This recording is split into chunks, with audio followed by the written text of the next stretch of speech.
What does the sea otter do to prepare lunch? What are the best ways to teach our students how to understand what they read? What does the latest research tell us? I'm Delia Pompa. Please join me for our next Reading Rockets webcast, Make Reading Count.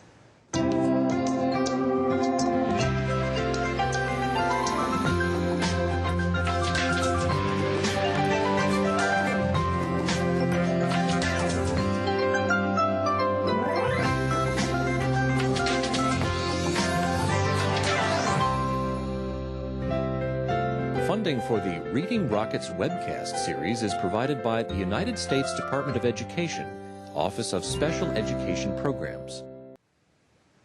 Hello, I'm Delia Pompa. Welcome to the Reading Rockets webcast series.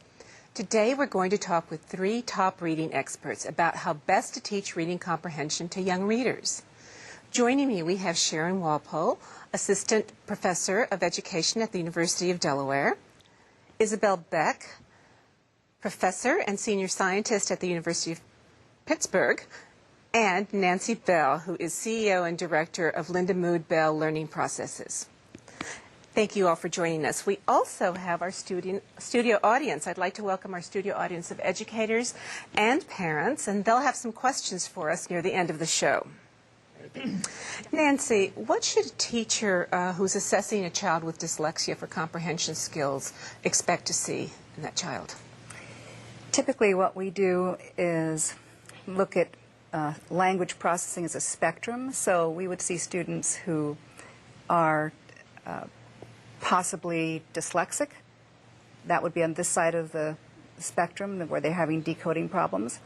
Or we would see students on that spectrum that might be having difficulty with comprehension.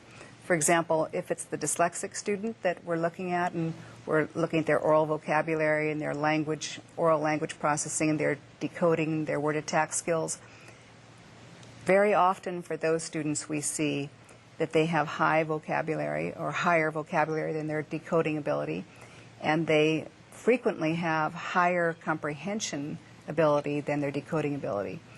And so we're looking at a range of skills that would let us see the whole child. Thank you, Nanci, and thank you, everyone. Nanci, how is vocabulary instruction and learning vocabulary different for children with learning disabilities? I don't think that it's different, but I think that the students I described on that spectrum where they may have decoding problems or comprehension problems, and often the students that we see that have pure comprehension problems, some of them, as Isabel said, have substantive vocabulary problems, and some of them don't. Some of them have good vocabulary. And some of these students that are dyslexic have very good vocabulary, and some of them, a few of them, don't.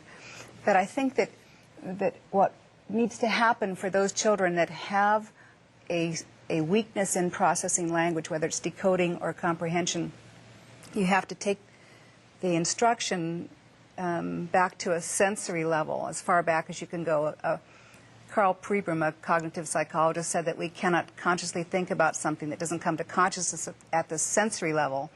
And so when we're working with students that are LD and have vocabulary issues, we try to make the experience of the word, we try to help the child experience the word vicariously through imagery. So when Isabel's talking about making it interesting, and she's talking about how difficult it was to make the word exotic real for them, that's partially because it's difficult to get mental representations for exotic.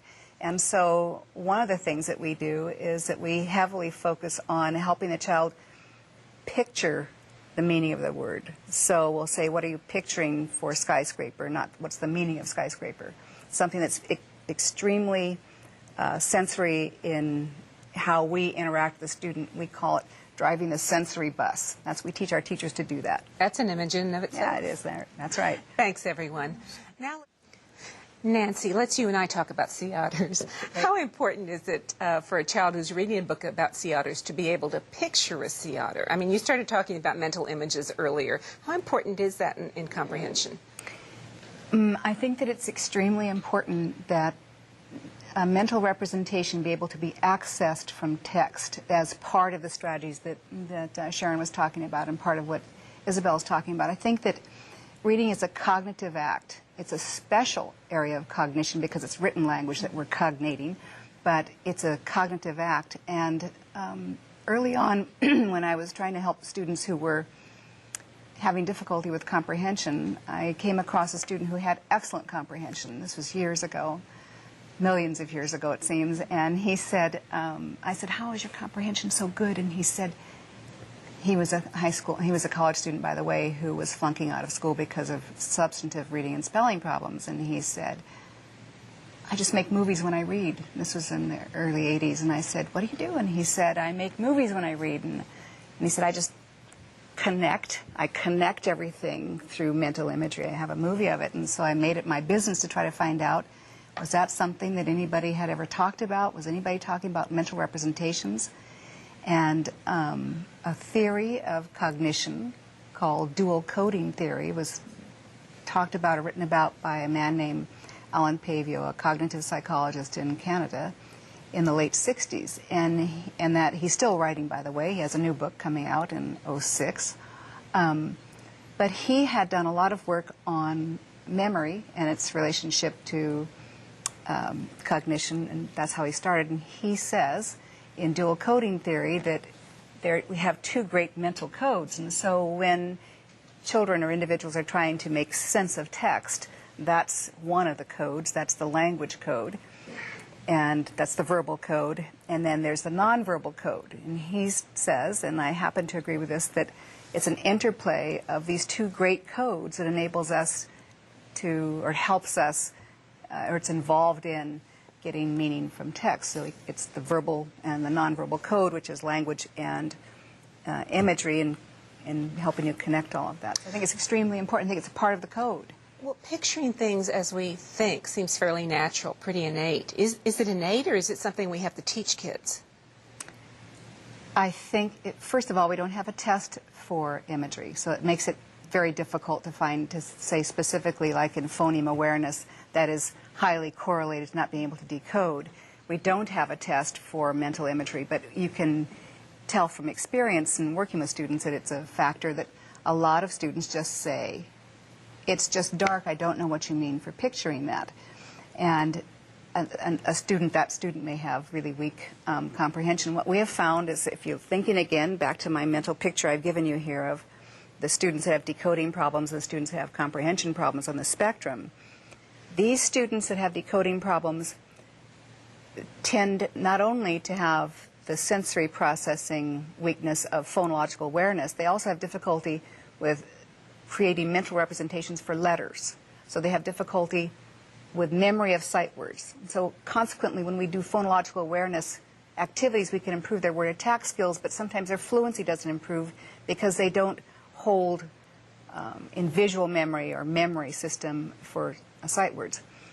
These students that over here that have comprehension problems often decode well, but their problem is that, unlike this student that has difficulty with parts, these individuals tend to have difficulty processing wholes. And so when Isabel's talking about needing to connect sentence after sentence, paragraph after paragraph, page after page, these students have difficulty creating what I call gestalts, big picture stuff. And so because they're processing language and getting just parts, a few facts, they can maybe remember some dates, they have difficulty with the main idea, with inferential thinking, in part because they don't have that second code working for them all the time. So to answer your question, it seems like there are individual differences in this ability to create mental representations. Well, how do you teach these skills to kids who don't do it automatically?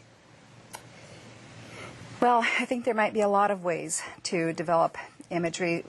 Specifically, what we do is we start with the smallest unit of language, which is a word, and help students, these are all ages, visualize a given word, and then a phrase, connecting it like that, then connecting to a sentence, words to a sentence, and then sentence to sentence using imagery. So we're asking questions like, what are you picturing for this sentence? And then they read the next sentence, we say, what are you picturing for that?